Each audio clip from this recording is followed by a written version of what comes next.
menjadi mindset kita, pola pikir kita, bahwa perkenanan tidak datang otomatis. Katakan amin. Jadi kalau Anda mau hidup berkenan, Tuhan akan turut bekerja. Kalau saya mau hidup berkenan, Tuhan akan mengcover saya. Kalau saya dan saudara memilih tidak penting perkenanan, kalau Tuhan biarkan kita, bukan salah Tuhan. Setuju? Makin berkenan, makin berkati. Haleluya. Makin Tuhan suka dengan kita. Saudara, kalau orang suka dengan kita, suka dalam arti senang, simpati dengan kita, itu banyak hal yang baik akan kita alami. Itu baru manusia, apalagi Tuhan. Oke, kita mari melihat Matius 3 ayat 17 dan Lukas 2 ayat 52.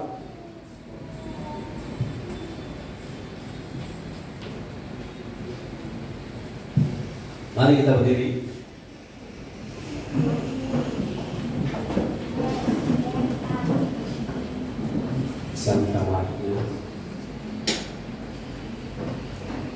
Lukas 2 ayat 52, Matius 3 ayat 17.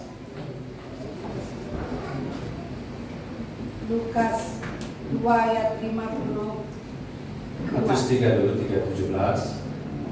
Saudara boleh bilang haleluya. Haleluya. Bersemangat dengan firman. Matius 3 ayat 17. Ya. Lalu terdengarlah suara dari surga yang mengatakan, inilah anakku yang kukasihi, kepadanya lah aku berkenan. Yes, 252 Lukas 2 ayat 52. Ya. Lukas 2 ayat yang ke-52, bunyi firman Tuhan, dan Yesus makin bertambah besar dan bertambah hikmatnya dan besarnya, dan makin dikasihi oleh Allah dan manusia. Di dalam bahasa yang lain, makin berkenan di hadapan Allah dan di hadapan manusia. Silakan dulu. Artinya saudara-saudara bahwa Yesus saja, ada orang bilang begini, Yesus saja disalib. Orang Jawa bilang Yesus saja nyalib. Gimana kita? Ya, Yesus saja itu di ayat Matius 3 ayat 17 di-approve, diproklaim atau diproklamasikan oleh Tuhan bahwa inilah anakku yang kukasihi, kepadanya aku berkenan. Nah, dalam naturnya Yesus ada dua natur. Natur kealahannya dan natur kemanusiaannya. Natur kealahannya tidak pernah hilang perkenanan Bapa terhadap anak.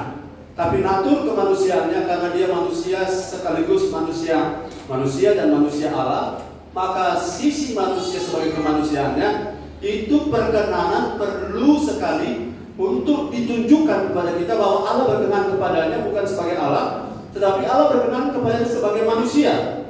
Dan itu adalah pola kita, sampler, patokan, itu adalah teladan kita, bahwa Yesus saja dalam bahasa Inggris bilang di ayat 52, increase, makin meningkat, makin bertambah dalam hal perkenanan Tuhan. Jadi kita, saudara, kabar baiknya selama masih hidup, selama hayat masih di kandung badan, kita masih dapat meningkatkan perkenanan Tuhan atas hidup kita.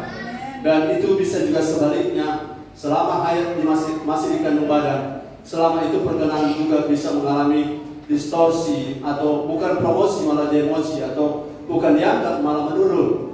Jadi perhatikan baik faktor kita makin berkenan kepada Tuhan setelah menjadi anak-anak Allah, itu faktornya selalu di pihak kita.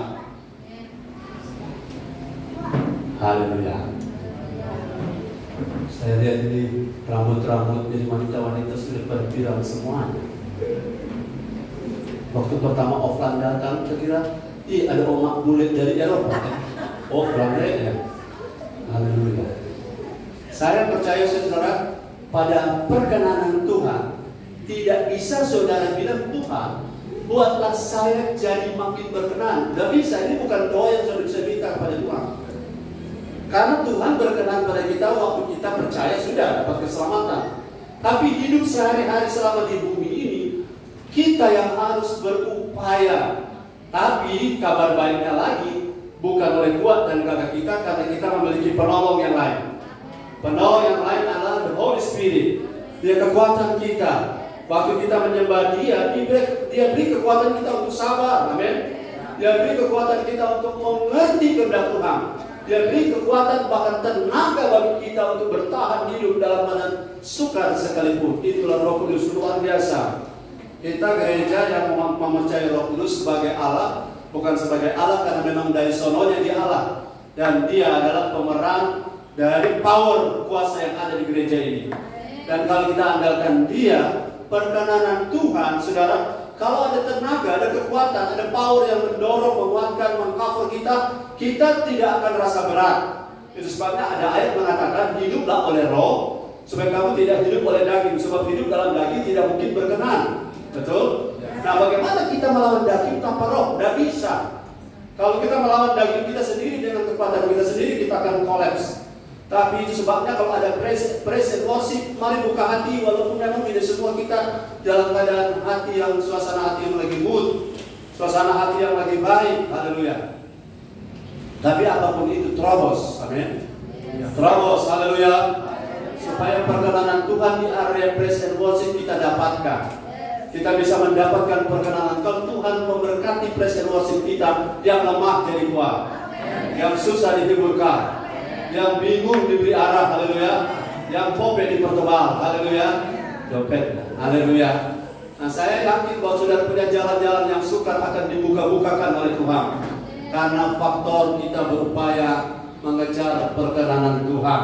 Nah, perkenanan Tuhan apa sukar? Tidak sukar kalau kita hidup dipimpin oleh Roh Kudus. Sukar kalau kita tidak mau menyerah pada tuntunan lead pada Holy Spirit, kita akan mengalami kesukaran.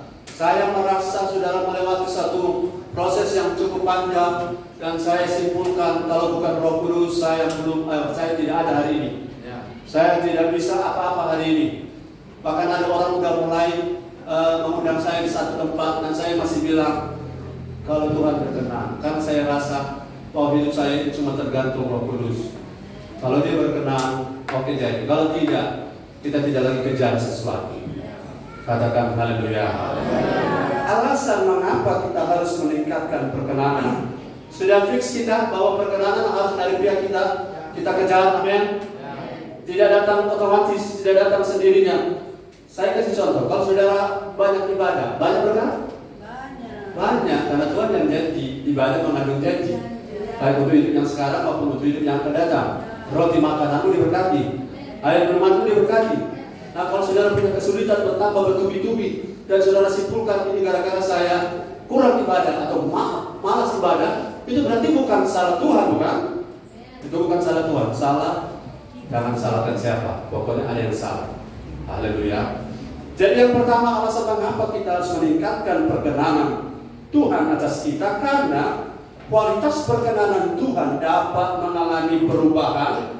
Dia bisa naik dan bisa turun selama kita masih hidup. Bisa naik, bisa turun. Saudara-saudara suami istri juga kadang-kadang begitu.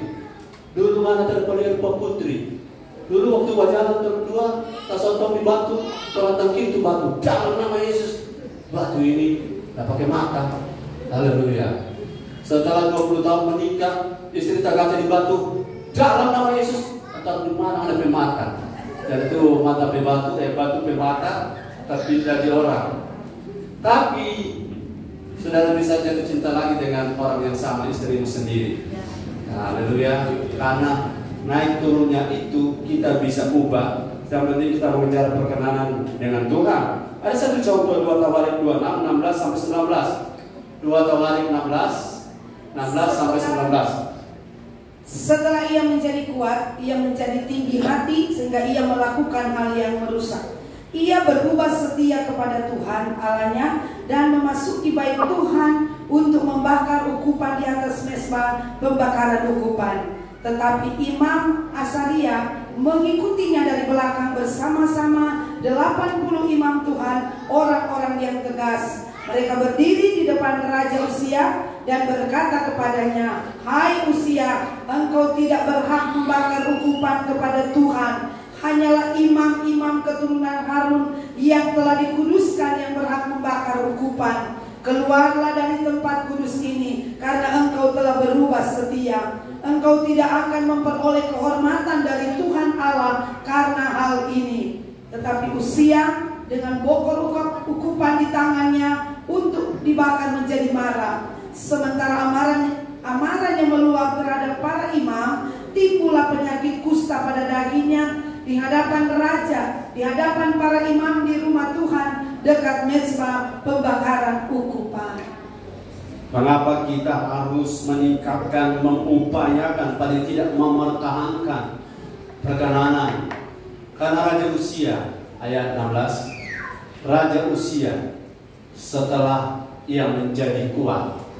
Halo, mari kita warning diri sendiri.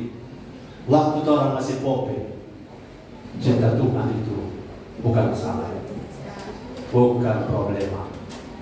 Waktu pope air mata sampai keluar, bukan cuma dari mata, dari lubang lain keluar, tisu habis. Tapi maaf, sering maaf. Orang semua manusia punya tabiat yang sama. Setelah menjadi kuat, orang bisa lupa diri, orang bisa lupa daratan. Waktu di lautan ombak besar, waktu janji kalau kopra ini laku, asal jangan tenggelam Tuhan, saya bantu pembangunan gereja. Setelah tiba di pelabuhan, jual kopra. Karyawan bilang sama kok masih ingat tuh cerita di laut? Dia bilang cerita di laut, jangan bawa-bawa di daratan. Karena orang bisa berubah setia. Haleluya. Bilang ke kanan, semua orang bisa berubah setia. Haleluya. Waktu pope menuju, sesadiki gembala bantu doa. Setelah tebal, itu masih ada di luar mungkin mau masuk. Haleluya. Setelah tebal dompetnya, haleluya. Saya percaya saudara, bukan hanya saudara, karena ini levelnya raja loh. Raja bisa berubah, apalagi BWT. Level saudara, biasanya level raja itu, orang kalau jadi raja, turunan raja. Halo, Pangeran Charles itu menjadi Pangeran Charles. Saya sudah teliti, ternyata menjadi anak-anak Royal Kingdom itu tidak mudah. Masih umur 1-2 tahun sudah dilatih belajar sempoa. Kalau anak Raja Cina, belajar sempoa, belajar naik kuda, driving, riding, and apanya semuanya. Belajar naik kuda, belajar memanah. Ini ada waktu belajar main nok-nok, tok-tok. Karena sudah schedule-nya sudah diatur. Karena anak-anak raja tidak sembarang, schedule-nya sudah diatur. Jadi ada lato-lato, nok-nok. Orang mau bikin perlombaan lato-lato, nok-nok tingkat CG, maka yang akan menang Bapak Yance. Haleluya. Haleluya. Haleluya. Oh, tidak mau kalah ini dari CG apa? Nanti lato-lato. Saya percaya saudara, kalau jadi anak raja itu bukan sembarang. Saudara akan dilatih, saudara mau tidak mau. Keponakan kami punya anak ada 2. Saya rasa sayang, saudara masih 1 tahun masuk bawa di les Mandarin, les Inggris, les piano, les kumon dan semuanya. Mereka les semuanya. Sampai kalau saya ke mereka, saya adalah tempat mereka sparring partner dalam bahasa Inggris. Satu kali kejadiannya, saya cerita soal anak-anak susah jadi anak raja. Sampai kalau saudara jadi besar, kemudian saya jadi perkasa, itu berubah. Sebenarnya tidak gampang berubah, karena pendidikan kerajaan itu yang ada depan orang besar di jalan, orang itu besar di kumpulan. Satu kali ibu gembala ada berkunjung ke rumah mereka, dan saya telepon, mau tanya ibu gembala ada di situ. Komik kecil yang angkat, saya tanya, Mother ada di situ? No. Mother ada di sekitar itu? Dia tanya, no. Oh, Mother tidak datang di lantai 1? No. Mother di lantai 2? Juga no. Berarti Mother tidak datang sama sekali? No. Kita suka kehilangan hikmah tanya ke dia. Kalau kita dapat satu jalan, kau dengar, Dad, I'm sorry. What color Your mother. Loh. Mau dia jawab, green. Karena ada di muka dia. Dan bilang, bukan main ini anak, luar biasa. Dari kecil sudah dilatih. Usia itu dilatih dari kecil. Orang kalau sudah dilatih dari kecil, susah berubah. Ya, saudara kalau pohon mangga masih kecil begini, kalau saudara ikan lipa bikin lapar, bikin berapa, saudara kalau dia sudah besar, saudara mau kasih bengkok, kasih tres, saudara bisa. Karena dari kecil, anak kalau dari kecil dilatih, itu tidak mudah berubah. Sebabnya anak-anak jangan nanti tunggu remaja baru diajar. Haleluya. Kalau sudah remaja sampai di batang mangga sebesar, sudah putar di batang mangga. Antara dua batang mangga yang patah sudah lain tak putar. Karena sudah tidak mungkin punya tenaga itu bisa merubah kalau dia sudah 15 tahun ke bawah, ke atas. Secara teori didaktik, 15 tahun ke atas sudah saudara akan kehilangan dia kalau saudara tidak bina dia. Saya kembali ke raja usia. Setelah dia menjadi kuat. Halo, jangan minta kuat kalau saudara tidak mengerti. Nanti kalau kuat, saudara bisa tidak bertahan untuk tetap jaga perkenanan. So kalau saudara kuat dalam arti dia satu-satunya raja yang menciptakan angkatan bersenjata secara artileri. Saudara, orang-orang yang paling depan infanteri, yang di jalan-jalan itu adalah kavaleri, dan yang paling belakang adalah tadi apa? Artileri, dan yang paling belakang adalah tukang memasak. Ini raja usia menciptakan teknologi peperangan 7000 sebelum Masehi. Itu artileri yang luar biasa, kavaleri yang dahsyat, dan infanteri yang mantap. Itu raja usia prestasinya. Tetapi setelah dia menjadi kuat, ia menjadi tinggi hati. Mari bilang kita, kalau sudah jadi kuat, jangan tinggi hati.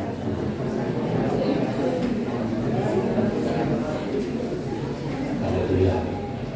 Biasanya orang-orang yang mengerti kehendak Tuhan, kalau dia diangkat oleh Tuhan, dia tidak akan berubah.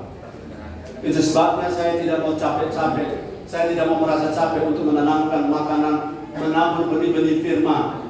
Ini karena ke depan, siapa tahu di antara saudara ada yang jadi wali kota. Siapa tahu di antara saudara ada yang akan datang, akan menjadi pengusaha terbesar di Sulawesi Utara.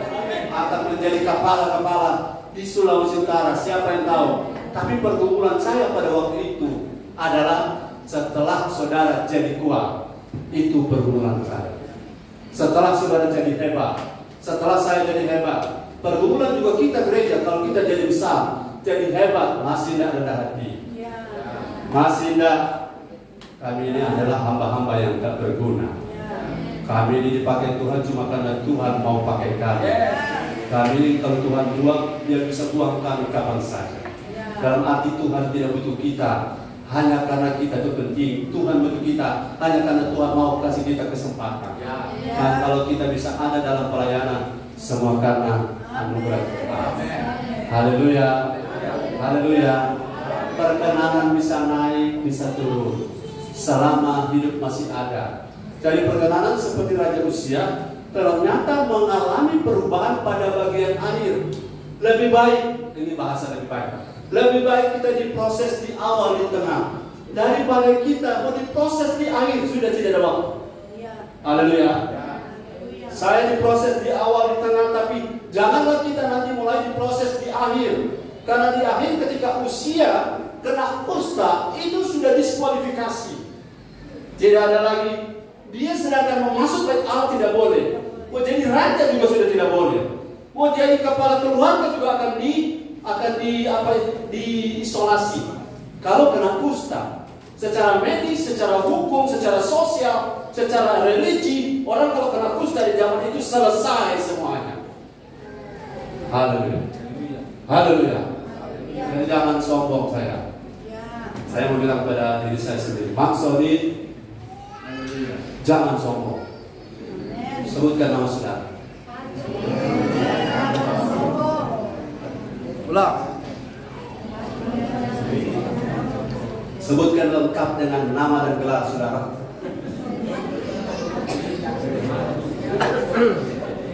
Jangan apa? Sombong. Baru talebe sadiki tu rasa. Doh, saudara kan rasa sendiri. Aduh. Saudara tahu, anjing pun kalau bagi orang dia masih melihat orang. Oh itu orang susah, dia rado. Malah kalau orang yang diberkati berlimpah. Preman-preman mengamuk di jendela setelah kasih 100.000. Coba mana parkir sini 100.000. Mana kok sebenarnya mau parkir sini mesti bilang kembali. Kasih 100.000. Kalau mana ada perlu bilang ke kita ya.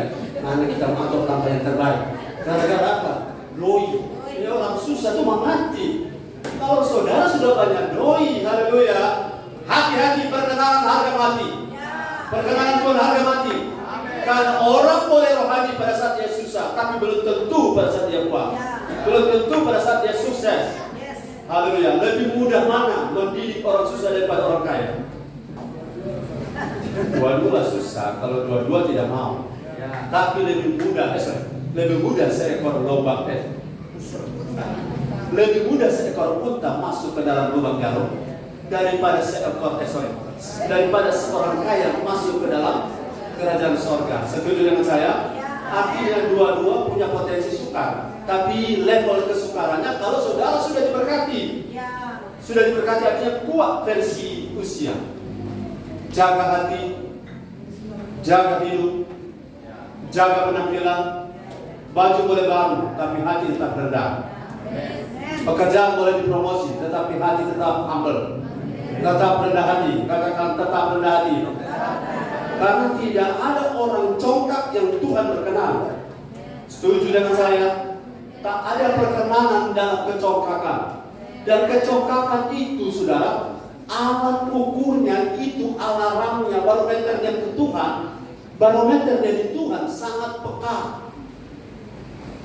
Kalau saudara pergi ke matahari, saudara, orang Indonesia luar biasa. Amerika bisa ke bulan, tapi Indonesia belajar saja di matahari. Haleluya. Kalau saudara ke matahari, itu alarm bunyi kalau belum bayar, peka sekali. Tanya, belum bayar. Jangan cuma coba ini, coba kalau enak bunyi terus. Alarmnya kerajaan Allah lebih tajam dari alarm yang mendeteksi barang yang belum bayar. Betul? Jadi kesombongan itu adalah bau yang cepat sekali Tuhan tangkap, sementara kita sendiri tidak tangkap. Haleluya. Haleluya. Haleluya. Saya belajar evaluasi diri. Istri saya ini jarang sekali dia memuji saya. Tentang siapa anak begini kan? Dia jarang sekali memuji saya. Karena dia tahu tipe. Kalau dipuji, maka puji. Kalau dipuji, backing diri. Dan saya bersyukur punya istri tidak puji-puji saya. Tapi saya puji dia. Saudara, wanita paling cantik di seluruh dunia Koni Manopo. Cuma Koni Manopo Lamoan, karena ada Koni Manopo dari Tangerang.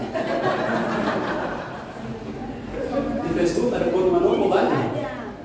Bilang bukan itu, yang ini. Haleluya. Jadi saudara-saudara, perkenanan itu bisa berubah kalau kita waktu Tuhan jadi tinggi hati. Orang rasa tinggi hati itu kadang-kadang saudara begini, orang tinggi hati seperti orang yang mengidap penyakit. Ia sendiri tidak merasakannya, tetapi perawat merasakannya. Halo. Cara saja batin gue dapat gambaran. Ya.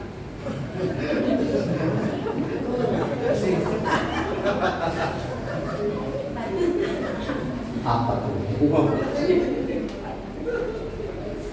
Dari matamu kau kelihatan rendah hati. Amin. Haleluya. Haleluya. Sebab dari mata orang tahu kondisi kesehatan jiwa kita. Saya lanjut, saudara. Yakobus 4 ayat 6. Jangan berubah setia, kemudian menjadi tinggi hati, kebab perkenanan akan bermasalah di hadapanmu.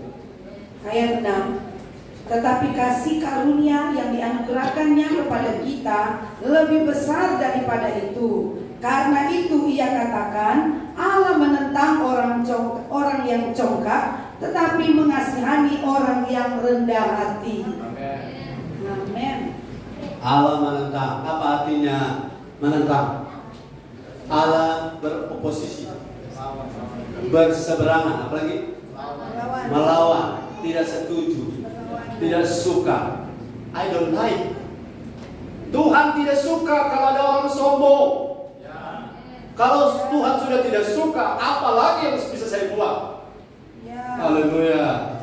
Nafas dari Tuhan, hidup dari Tuhan, pekerjaan dari Tuhan, kepercayaan dari Tuhan, mimbar ini karena Tuhan. Orang ini so 3 tahun di ruko ini baru laku di ruko. Haleluya karena itu ada gantung di situ. Roh yang dari surga membuat iklan-iklan tak terbaca. Tapi minggu lalu ada kejadian, ada 9 orang datang ibadah. Orang datang jam 9, lalu cepat. Kalau orang pergi gara-gara dijual, ya sudah saya dijual, orang pergi. Yang bapak jam dia waktu dijual. Haleluya, dia waktu Tuhan di dalam. Haleluya. Itu orang putih bisa makan kedua itu. Saudara, kalau jadi besar, apalagi kalau tempat ini Tuhan beri pada kita, hanya bayar 1.500.000 misalnya, atau 100 juta. Kalau orang bilang itu siapa dulu? Orang berdoa sampai tulang tampung tercukup. Karena orang berdoa, no, doa baik, doa perlu, doa itu Tuhan suka. Tapi semua karena Tuhan, semua karena perkenanan Tuhan. Kalau Tuhan berkenan, tunggu sampai Tuhan beracara. Haleluya. Jadi intinya pada bagian ini jangan ada orang sombong di antara kita. Haleluya. Kalau orang sombong macam-macam jadi dia sombong. Haleluya. Kalau orang sombong itu biasa sombong. Dan orang sombong itu biasanya bodoh. Haleluya. Ada baca koran keras-keras, korannya tak balik. Itu orang sombong namanya. Kau tidak tahu sombong itu apa di Sita?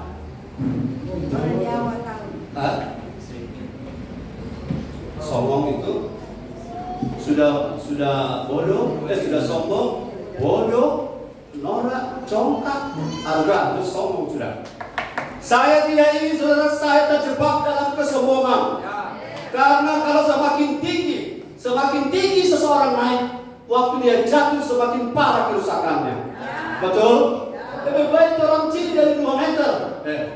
Sama saja dari koi ciri bicara hidung. Yang penting jangan pernah ciri, karena kesombongan Allah sendiri yang menentangnya. Haleluya, perpuluhan baru 200.000. Biasa biasa. So 2 juta, luar biasa. 20 juta. Amin, Tuhan dasar dari mana? 2M kepala dari mana? Mendatang? Kalau tidak datang, lewat sudah. Orang punya perasaan itu bisa berubah. Kalau berkat-berkat mulai mengalir limpah. Saudara yang punya pengalaman ini bilang amin. Pernah pengalaman? Saya pernah pengalaman. Orang sombong itu, saudara-saudara, mudah sekali dia tiba-tiba dari rendah hati berubah. Dalam sehari Nebukadnezar berubah. Dia bicara pada dirinya sendiri. Lihat Nebukadnezar, saya bangun ini menara Babel, menara tergantung. Saudara, menara tergantung artinya teknologi arsitektur waktu itu sudah yang paling canggih pada Raja Nebukadnezar, dan satu-satunya yang pernah ada di 7 keajaiban dunia dan sudah hilang adalah menara tergantung Babel. Dan saudara tahu pada saat dia ngomong begitu, akhirnya Tuhan ambil akal sehatnya dan dia makan rumput, kuku jadi panjang selama 7 tahun. Raja turun tiba-tiba hanya karena boasting. Apa boasting? Memuji diri sendiri, membual. Halo, katakan halo. Kalau gajimu besar itu karena Tuhan. Kalau kau disenangi banyak orang itu karena Tuhan. Kalau kau bisa berprestasi itu karena Tuhan. Kalau bisa lulus sesuatu itu karena Tuhan. Bukan karena kita bukan siapa-siapa tanpa Tuhan. Without Jesus we are nothing. Tanpa Yesus kita bukan apa-apanya. Jadi saya tidak kejar apa-apanya, saya kejar Yesus supaya saya yang nanti menjadi something. Dan akhirnya bersama Yesus kita bisa menjadi everything. Haleluya. Jangan sombong. Haleluya. Jangan kasih tunjuk kita lebih rohani dari orang lain. Itu kesombongan agamawi. Mana ini berdoa cuma 1 hari 1 kali, lihat ini 1 hari 3 kali. Sampai plafon di rumah sudah terobek. Karena kita berteriakan mempengaruhi alam roh. Haleluya. Dan di alam roh kalau kita berdoa, sampai kita kalau bicara dengan sudah tiba-tiba saya mesti mau minggir sedikit, saya mau tanya Roh Kudus, boleh tanya? Saking dekatnya saya dengan Tuhan, saya tidak tertarik dengan pendeta-pendeta yang ngomong kerohanian dari khotbah. Karena itu sama dengan bercerita pakaian dalam. Orang berurusan di dalam jangan ekspos. Saya ini, saya itu, bukan saya. Kristus yang harus kita angkat. Kristus yang harus kita tinggikan. Berbau busuk ketika sesuatu yang kita angkat adalah dirinya sendiri. Apa yang lebih dari itu? Saudara, saya kasih contoh. Berhenti di sana. Kalau di sana berdua. Tangan ini gosok kencang-kencang. Ini tangan gosok kencang-kencang. Coba. Kencang-kencang, dua-dua. Kencang sampai dia panas. Sampai dia basuan. Coba, kuncio. Bawa tanya. Makin tua orang makin bobo. Aku rendah banget. Jadi apa artinya kita di hadapan Tuhan? Apa yang dapat kita sombongkan? Semua karena anugerah Tuhan. Haleluya. Sekali lagi saya ulang, saya tidak tahu kenapa ini diulang-ulang. Saya ambil waktu cukup panjang di sini. Allah menentang orang yang congkak. Salah satu secara akademis, secara didaktik, orang yang congkak, orang yang sombong adalah ciri-cirinya tidak mau diajar. Tidak mau diajar. Saudara saya dan saudara adalah orang-orang yang mau belajar, mau diajar sampai kita serupa Kristus. Yang kedua, alasan mengapa kita harus meningkatkan perkenanan Tuhan atas kita, karena perkenanan adalah kunci atau kunci dari pintu menuju tanah Kanaan. Kita kan sedang berjalan menuju tanah Kanaan, saudara. Bagaimana? Mari saya ajak saudara merenungkan tentang 3 juta Israel berjalan di padang gurun. Apakah semua mereka masuk tanah Kanaan? Apa yang membuat mereka tidak? Tidak. Poin 1, mari kita lihat 1 Korintus 10 ayat 1 sampai 5. 1 Korintus 10 ayat 1 sampai ayat 5. Aku mau supaya kamu mengetahui, saudara-saudara, bahwa nenek moyang kita semua berada di bawah perlindungan awan, dan bahwa mereka semua telah melintasi laut. Untuk menjadi pengikut Musa, mereka semua telah dibaptis dalam awan dan dalam laut. Mereka semua makan makanan rohani yang sama, dan mereka semua minum minuman rohani yang sama, sebab mereka minum dari batu karang rohani yang mengikuti mereka, dan batu karang itu ialah Kristus. Tetapi sungguh pun demikian, Allah tidak berkenan kepada bagian yang terbesar dari mereka, karena mereka ditewaskan di padang gurun. Terima kasih. Menyeberang laut Kosum sama-sama, melihat air marah menjadi air manis, air marah pahit jadi manis. Melihat orang Amalek dikalahkan oleh Yosua, melihat burung puyuh dikirim oleh Tuhan. Mereka mengalami tiang awan yang sama, tiang api yang sama. Mereka mengalami pengawalan kasut tidak rusak, sama semuanya. Providensia Allah, mereka alami sama kualitasnya. Tetapi apakah Allah berkenan pada semua dari mereka? Jawabannya tidak. Saya sudah disebutkan tadi. Salah satu adalah Tuhan tidak suka dengan orang yang suka bersungut. Saudara, saya duduk di sini, kami sudah duduk di tempat duduk ini serba salah. Kalau kipas angin kasih menghadap ke orang dua, kita tidak boleh kena angin. Kalau kasih menghadap tempat lain, tapi istri tidak boleh kalau tidak ada kipas angin.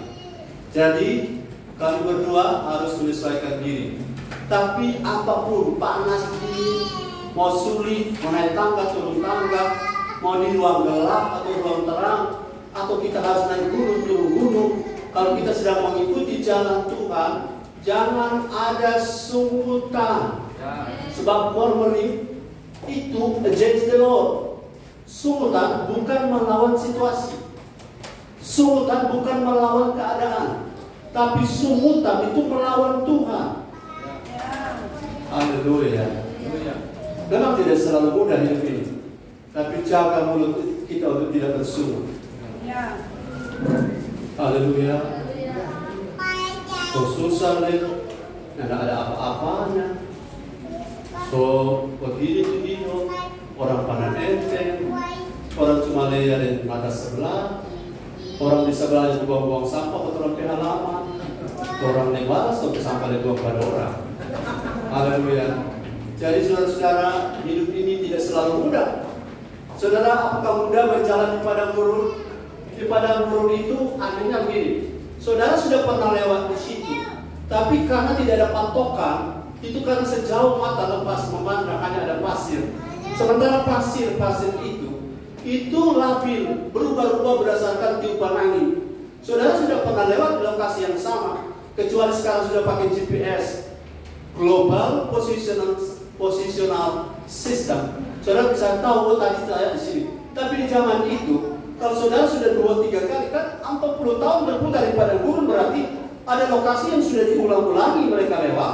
Tapi mereka tidak bisa tahu bahwa mereka telah pernah lewat di situ, karena padang pasir itu, kalau saudara injak kaki saudara, berapapun bekas dalamnya, berapa dalam pun bekasnya, kalau angin tiup semua tertutup rapi, tidak ada lagi kelihatan bekas kaki kita di sana, dan kita lewat lagi di tempat yang sama. Nah, orang-orang itu potensi bersungut memang sangat beralasan. Belum tentu kalau kita melewati padang gurun kemudian kita tidak bersungut seperti mereka, belum tentu. Tapi itu satu pelajaran fisik bagi mereka, secara rohani bagi kita. Hidupmu mungkin sukar sekarang, tapi kalau engkau mengejar menjadi serupa Kristus, kau punya harapan. Dan selama kau berharap, jangan bersungut. Katakan kiri kanan, jangan bersungut. Jangan bersungut. Kita jangan bersungut kembali. Cuma kita coba peto bersama. Haleluya. Kalau saudara punya hidup, saudara berkenan pada Tuhan, saudara sedang bangun peningkatan perkenanan, dan saudara mau lebih berkenan, jaga sikap hati terutama soal bersungut. Ya, soal bersungut itu sensitif sekali, sama dengan kata yang saya bisa pakai begini. Sesuatu yang menohok, tahu menohok? Apa kata menohok? Menohok itu seperti kalau saudara ada main biliar, saudara tekan pada titik tersulit, dan saudara menyakiti orang itu dengan kata-kata menohok. Tuhan tertohok, tepat ini kata atau apa? Tuhan, bahasa Indonesia belum pernah saya sebutkan. Tuhan tertohok dengan sungutan-sungutanmu. Katakan amin. Kalau udara panas sekali, haleluya. Kau dingin, mana yang dingin itu sudah disebut kau. Mungkin buat apa saudara mau genapi hidup kalau segala situasi sudah bersungut? Sudah mau berkenan pada Tuhan, jaga sikap hatimu melalui gunung, jangan bersungut. Haleluya. Saya pernah mengalami, saudara, saya bukan cerita tentang saya, tapi saya mau belajar supaya saudara juga bisa belajar sama-sama, bukan tentang saya. Saya sudah 3 kali ditabrak oleh mobil yang lain di jalan. Waktu kami potong jalan ketiga, ada satu mobil saya sudah pinggir. Pinggir, kita yang berpinggir, dia tetap tabrak ke pantat. Habis itu dia cicil lari. Karena kita semua ibadah, kita jangan cari masalah. Cuma sampai di tempat ibadah di sini, kita periksa. Yang ada peot, yang ada lecet sedikit pun. Oh, terima kasih Tuhan. Mau peot pun tetap haleluya. Karena sudah lama kita mencet peot. Satu kali lagi di depan Polda, satu oto pun ditabrak, buk. Orang lagi antri-antri. Kita mau turun pasti akan macet. Kemudian tiba-tiba beberapa meter kemudian langsung masuk kiri. Sampai di sini saya periksa, nggak ada masalah. Kalau saudara punya hati, saudara jaga. Tuhan yang akan membuat topeng-topeng tidak jadi topeng. Kira-kira begitu filosofinya. Karena Allah turut bekerja.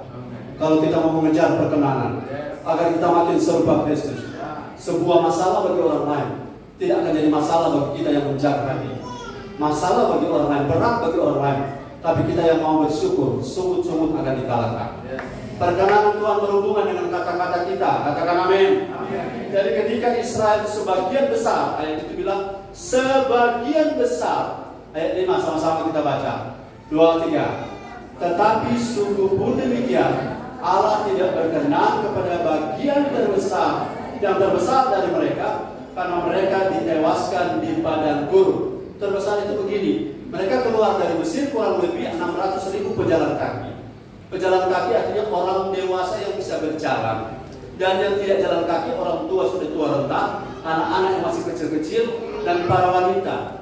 Nah, otomatis saudara, 600.000 ini adalah bilangan kalau bagi 3 juta dengan 600.000, ini seperberapa ya?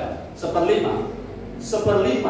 Nah, saudara tahu yang menjadi korban karena bersungguh 4/5.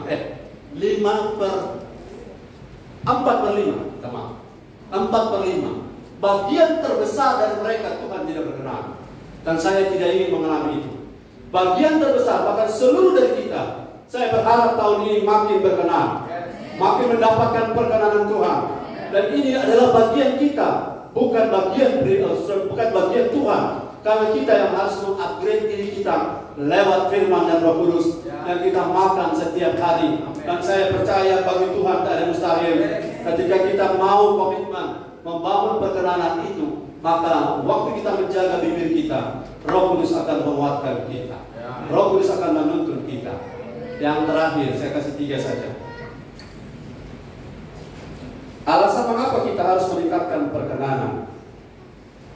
Karena tingkat perkenanan kita itu bergantung pada kita, bukan pada pihak Tuhan. Ini poin yang saya sudah sebutkan. 2 Petrus 1, 9-10. 2 Petrus 1, 9-10.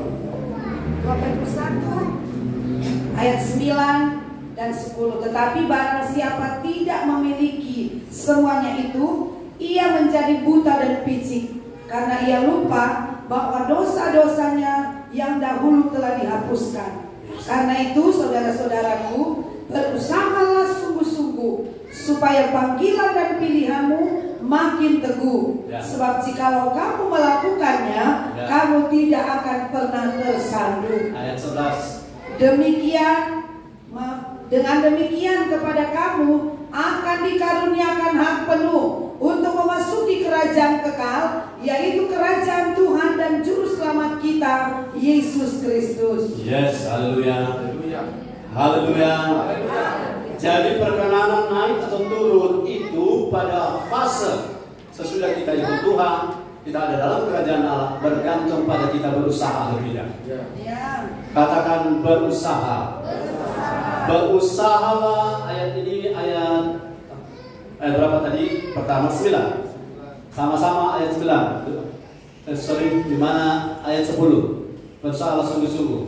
Sama-sama saudara, mohon bantuan 2-3. Karena itu, saudara-saudaraku, berusahalah sungguh-sungguh supaya panggilan dan pilihanmu makin teguh. Sebab jikalau kamu melakukannya, kamu tidak akan pernah tersandung. Saudara setuju dengan saya bahwa ini adalah bagian kita? Ini adalah bagian saudara dan saya. Jadi kita tidak boleh minta Tuhan, buat saya berkenan. Karena perkenanan Tuhan jadi berkenan atas kita yang lalu itu sudah selesai. Tapi level yang sekarang, next ini, setelah kita ada dalam perlobatan, kita yang harus berusaha meningkatkan supaya panggilan dan pilihan kita makin teguh. Haleluya. Kita yang harus berusaha dan sederhana. Saya punya poin, saya ambil sedikit di poin yang lain. Bagaimana saudara mau berusaha? Hiduplah oleh iman. Haleluya. Jalani segala sesuatu. Saudara, orang hidup oleh iman itu begini. Batas tertinggi dari logika. Lagi. Batas tertinggi dari logika. Ulangi bersama saya. Batas tertinggi dari logika adalah titik awal dari iman. Yes. Jadi kita bukan tidak pakai otak lagi ya. Sampai orang plesetkan otak termurah di dunia, Amerika, Prancis, Indonesia paling murah karena jarang dipakai. Otak itu harus digunakan, tetapi pada titik tertentu, titik plafon puncak dari otak logika kita, itu adalah titik awal untuk kita beriman. Artinya, kalau saudara-saudara, bukan berarti kita sudah mengerti ini. Itu area iman. Tapi lebih bagus lagi, dari awal tanpa saudara pakai titik logikamu, level logikamu, engkau langsung berkata, aku ini adalah hamba Tuhan. Jadilah padaku menurut perkataan-perkataan Tuhan. Artinya akal sehat memang sudah disingkirkan seperti Maria. Tapi kalau saudara masih pakai akal sehat, ingat poin yang saya bilang tadi. Titik tertinggi dari logikamu adalah titik awal dari area beriman. Jangan paksa supaya kita jangan sakit kepala. Jangan paksa supaya tidak jadi pusing, stres. Tapi mulailah beriman, karena bagi Tuhan tak ada mustahil. Selama kita hidup oleh iman, selama kita surrender berserah kepada firman dan Roh Kudus, kita akan mengalami perubahan. Saudara, kita ini kalau dibagi dua, kita akan terbagi atas kumpulan orang-orang beriman dan orang-orang logika. Nah, orang area beriman itu kadang bukan tidak pakai otak, tapi otak sudah lewat levelnya. Tapi orang-orang logika itu sulit mengerti area iman, karena ini hanya area di mana Roh Kudus bekerja. Saya cerita terakhir, ini masih tentang cerita keponakan punya anak dua. Mereka pergi ke Malaysia, 1 jam kena badai di pesawat. Dari cerita antara orang biasa beriman dengan orang biasa logika. Yang laki-laki yang selalu bilang gini, mereka karena ini goncangan 1 jam di atas pesawat, awan hitam, awan gelap, itu laki-laki yang besar bilang gini, Tuhan, tutup bungkus pesawat ini dengan kuasa darah. Itu iman, dan bahasa agak puitis, orang-orang sastra. Tapi yang kecil perempuan dia bilang begini, Mama, bagaimana pesawat ini bisa terbang kalau sudah ditutup bungkus? Jadi mereka bukan ketakutan, malah tertawa. Ya, yang satu kan lagi beriman, tapi yang satu sedang berlogika. Cuma kalau balik biasanya laki-laki logika, perempuan yang perasaan iman. Jadi yang sulit bilang, Tuhan, ini karena gawat, itu bungkus pesawat kami dengan kuasa darah Yesus. Satu berpikir logika. Bagaimana tuh pesawat bisa terbang kalau sudah dibungkus? Sudah tidak usah pakai logika itu, pakai iman. Bahwa Tuhan pasti akan mengcover kita. Kejadian yang sama masih cerita yang sama. Yang dewasa yang laki-laki bilang, Tuhan, kami ikat setiap awan-awan hitam ini. Dan kami ikat setiap badai-badai ini. Di kecil lagi nyeletuk, mau pakai tali apa? Betul kan? Kalau mau ikat pakai apa? Pakai tali. Pakai tali apa? Jadi orang bukan ketakutan, malah tertawa karena dua kontroversi antara orang-orang logika dan orang-orang iman. Haleluya. Kalau orang ada dua kelompok, apa? Sudah bapak mengerti. Yang paling tinggi levelnya adalah iman. Memang tidak masuk akal, tapi orang-orang yang hidup oleh iman tidak akan dipermalukan, tidak akan dikecewakan, karena Tuhan akan lebih. Ayat terakhir, saudara, puji Tuhan.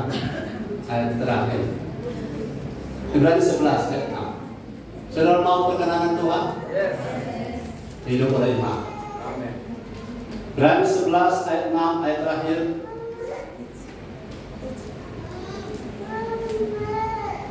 Ayat yang ke-6.